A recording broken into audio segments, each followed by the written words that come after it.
कि जब शैलजा जी का अपमान हो रहा था, उस अपमान का रिएक्शन कि करीब 45% का वोट जो है हमारे एससी समाज का जो है बीजेपी के साथ में गया।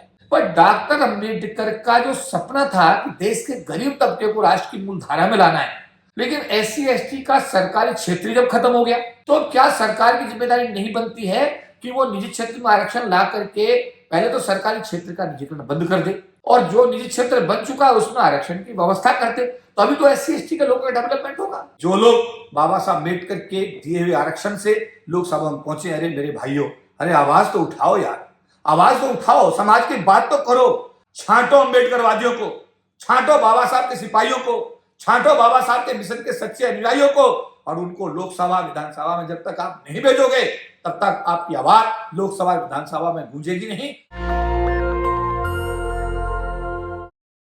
इस देश में हर पॉलिटिकल पार्टी अब चाहती है कि एससी एसटी ओबीसी का उसको वोट मिले, लेकिन जब वो पार्टी सत्ता में आ जाती है तो नतीजा ढाक के तीन पात। सबसे ज़्यादा हकमारी रिजर्व कैटेगरी की होती है, दलित समाज की, आदिवासियों की, पिछड़ों की। 60 साल तक कांग्रेस रही, तब बीजेपी कहती थी जाति जनगणना कराओ। अब जब बीजेपी है तो कांग्रेस कह रही जाति जनगणना कराओ, लेकिन जहाँ जहाँ जिनकी सरकारें होती है मिलता कुछ नहीं है। क्या है इसका सलूशन? क्या आज भी राजनीति में एससी एसटी ओबीसी सिर्फ इस्तेमाल की चीज़ है? क्या उनके नेताओं को दरकिनार किया जाता है, जैसे कांग्रेस ने अभी कुमारी शैलजा को लेकर किया? क्या है राजनीतिक मजबूरी दलों की, और क्यों सिर्फ बहुजनों का उपयोग होता है नाम का? उनको अधिकार कब मिलेगा? मेरे साथ सरकारी नौकरी का अनुभव रखते हुए एसोसिएशन चलाने वाले और पॉलिटिकल पार्टी के जनरल सेक्रेटरी भी हैं, आप सब जानते हैं केपी चौधरी जी हैं, किसी परिचय के मोहताज नहीं है।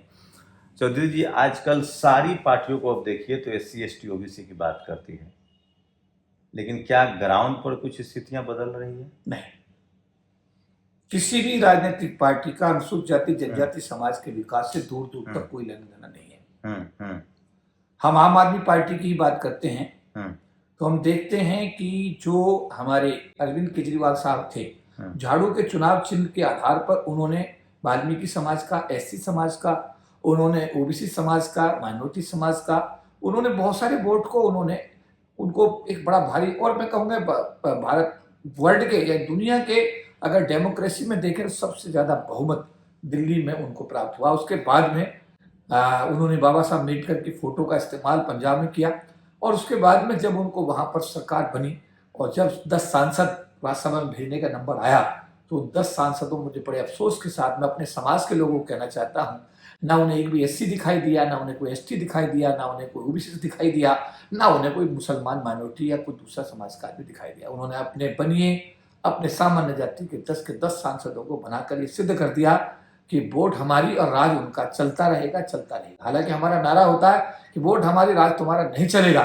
लेकिन दुर्भाग्य ये है कि आज हम अगर हरियाणा की बात करते हैं, जो शैलजा जी के साथ आपने बताया कि जब शैलजा जी का अपमान हो रहा था तो हाईकमान की जिम्मेदारी बनती थी कांग्रेस की कि वो उसमें इंटरवेंशन करती, लेकिन जिस तरीके से भूपेंद्र सिंह हुड्डा जी ने अपनी डिक्टेटरशिप चलाई और जिस तरीके से एक दलित समाज की, एक मैं कहूँगा कांग्रेस की एक वरिष्ठ नेता, एक मैं कहूँगा एससी एसटी समाज का एक चेहरा कुमारी शैलजा का जो अपमान हुआ, उस अपमान का रिएक्शन आप वोटिंग परसेंटेज में हरियाणा के देख सकते हैं कि करीब 45% का वोट जो है हमारे एससी समाज का जो है बीजेपी के साथ में गया।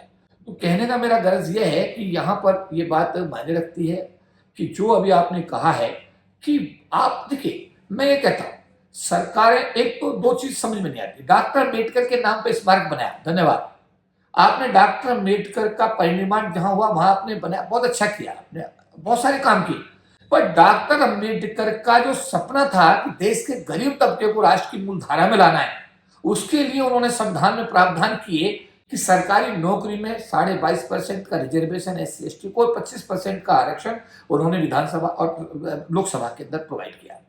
वो तो बरकरार है विधानसभा और जो हमारा लोकसभा का, लेकिन एससी एसटी का सरकारी क्षेत्र जब खत्म हो गया तो जो बाबा साहब ने सपना देखा था कि जो सामाजिक आधार पर जो भेदभाव है उसको बराबरी पर लाने के लिए उन्होंने सरकार की नौकरी में आरक्षण का प्रावधान किया। अरे वर्तमान सरकार सारे अमेंडमेंट कर रही है, रोज नए संशोधन कर रही है, तो क्या सरकार की जिम्मेदारी नहीं बनती है कि वो निजी क्षेत्र में आरक्षण ला करके पहले तो सरकारी क्षेत्र का निजीकरण बंद कर दे, और जो निजी क्षेत्र बन चुका है उसमें आरक्षण की व्यवस्था करते, तो अभी तो SC ST के लोगों का डेवलपमेंट होगा। आज किसी को ये पता लगता है कि बच्चा SC ST का है, अगले दिन उसे कहते हैं कल से काम मत आने। साथ साथ जब मनमोहन सिंह साहब प्रधानमंत्री थे तो हमारे महासंघ के लोग उनसे मिले और उनको बताया कि देश में कुत्ता मरे हिरन मरे तो कानून है, पर देश के 1/4 आबादी के आरक्षण के लिए आज तक कोई कानून नहीं है। ही वाज वेरी अमेजिंग और बड़े सरप्राइजिंग। उन्होंने पूछा फिर रिजर्वेशन कैसे चल रहा है, DOPT सेक्रेटरी जो खड़े थे उन्होंने कहा कि ये तो सर्कुलर्स के माध्यम चल रहा है। तो इमीडिएट प्रधानमंत्री डायरेक्शन दिया कि आरक्षण कानून बनाइए, इन लोगों को बुलाइए, DOPT secretary minister Prithviraj Chauhan को बुलाइए, संयुक्त रूप से बैठक करिए, और मैं चाहता हूं कि आने वाला जो अभी इंटर सेशन है उसमें आप SC ST के आरक्षण का कानून बनना चाहिए। बिल बना, कानून पेश हुआ, कानून पास हुआ, राज्यसभा में पास हो गया, आज तक वो लोकसभा में नहीं आ पाया, और सरकार गई भी उसको करीब मैं समझो कि 12-14 साल हो गए।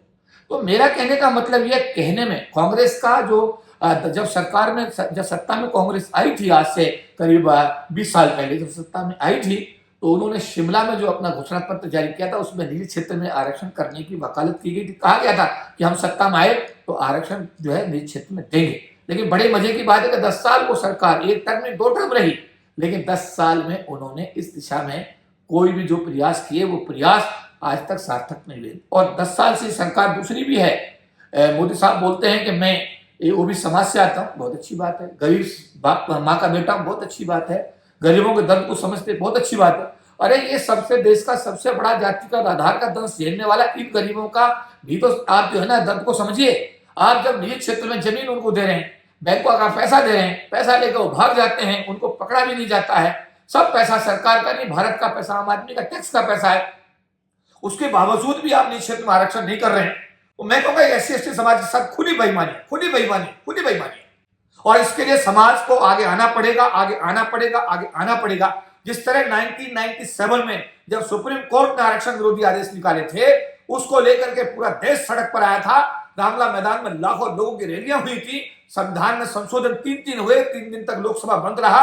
आपकी सामाजिक संगठनात्मक ताकत को देख करके सरकार को झुकना पड़ा। संविधान में 81, 82, 85 में संशोधन करके SC ST के आरक्षण तब बच पाया।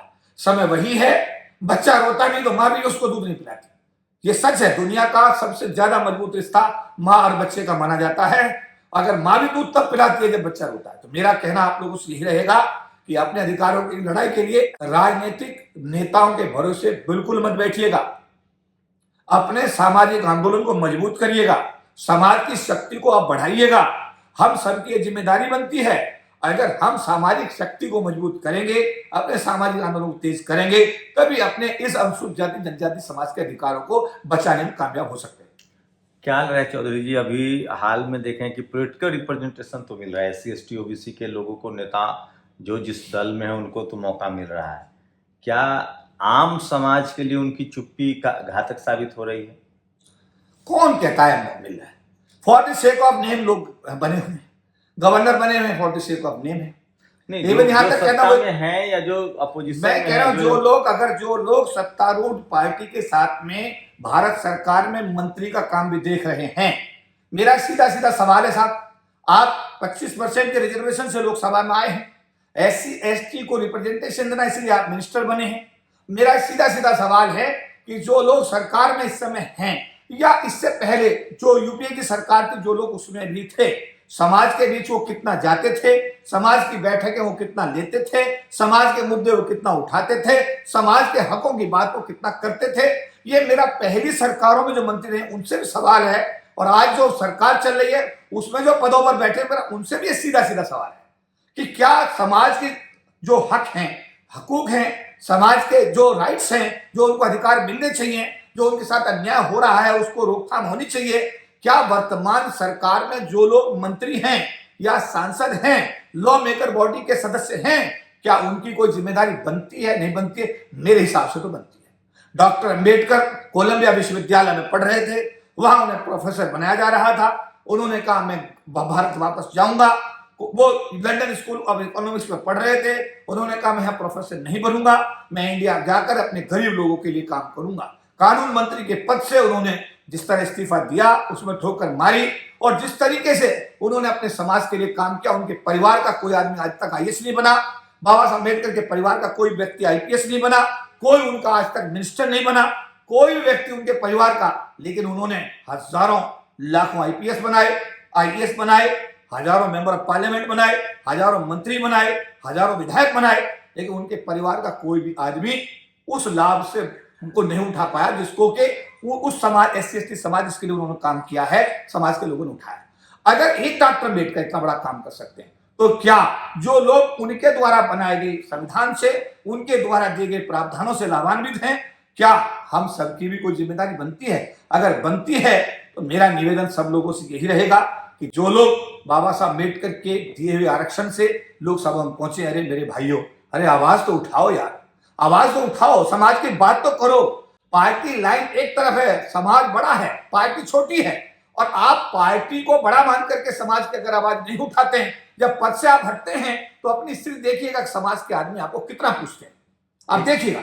तो ये एक सवाल है, ये दर्द भी है, इसको समझना पड़ेगा। समाज के लोगों से भी मैं अनुरोध करता हूं, छांटो अम्बेडकरवादियों को, छांटो बाबा साहब के सिपाहियों को, छांटो बाबा साहब के मिशन के सच्चे अनुयायियों को, और उनको लोकसभा विधानसभा में जब तक आप नहीं भेजोगे तब तक आपकी आवाज लोकसभा विधानसभा में गूंजेगी नहीं। और जब तक गूंजेगी नहीं, काशीराम जी का जो कहना था कि जब तक सत्ता की चाबी आपके हाथ में नहीं आएगी तब तक आपके हित सुरक्षित नहीं हो सकते, नहीं हो सकते, नहीं हो सकते। एक आखिरी सवाल कि अगर नेताओं की चुप्पी है तो समाज उतना ही ज्यादा जागरूक हुआ है पहले के मुकाबले? देखिए, मेरा कहना यह है, इसमें निश्चित रूप से देखिए जिस तरीके से हमारे दो नेता, हमारे समाज के दो नेता, हरियाणा चुनाव में समाज में चर्चा है आज की डेट में। हमारे समाज के दो जो नेता माने जाते हैं, जो बेसिकली उत्तर प्रदेश से आते हैं, उन्होंने जाट समाज के एक पार्टी के साथ समझौता किया, दूसरे ने दूसरे जाट समाज के साथ समझौता किया, अर्थात एक ने अभय चौटाला के साथ समझौता किया, एक ने जो है सुखदेव दुष्यंत चौटाला के साथ समझौता किया। नतीजा क्या हुआ, रिजल्ट क्या आया?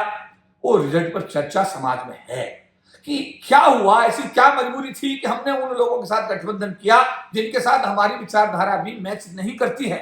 ये समाज में चर्चा है, ये चर्चा बढ़ेगी, और जब बढ़ेगी तो समाज सबसे बड़ा होता है, समाज का फैसला अंतिम फैसला होगा।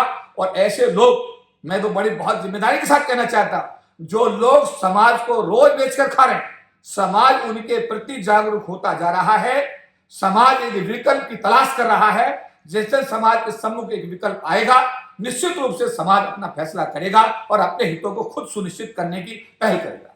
तो ये थे केपी चौधरी। मैं फिर कह रहा हूँ, SC/ST OBC को पॉलिटिकल रिप्रेजेंटेशन तो मिल रहा है, लेकिन क्या जो नेता चुनकर जा रहे हैं, क्या वो सामाजिक अधिकारों के लिए संघर्ष कर रहे हैं, या फिर ऐसे ही लोगों को मौका दिया जा रहा है, खासकर कांग्रेस बीजेपी में, जो सामाजिक जिम्मेवारी को भुला चुके हैं या जिनको सामाजिक जिम्मेवारी से लेना देना नहीं है?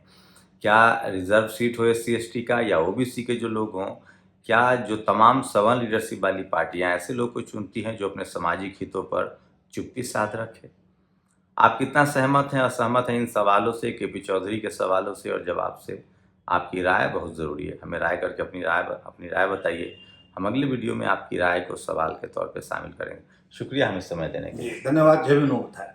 नेशनल दस्तक की आपसे गुजारिश है कि अगर इसको बचाना चाहते हैं तो नेशनल दस्तक को सब्सक्राइब करने के लिए रेड कलर के सब्सक्राइब बटन को दबाएं, फिर बेल आइकन की घंटी दबाएं। नेशनल दस्तक को बचाने के लिए बहुत जरूरी है कि हर खबर को शेयर करें, लाइक करें, कमेंट जरूर करें।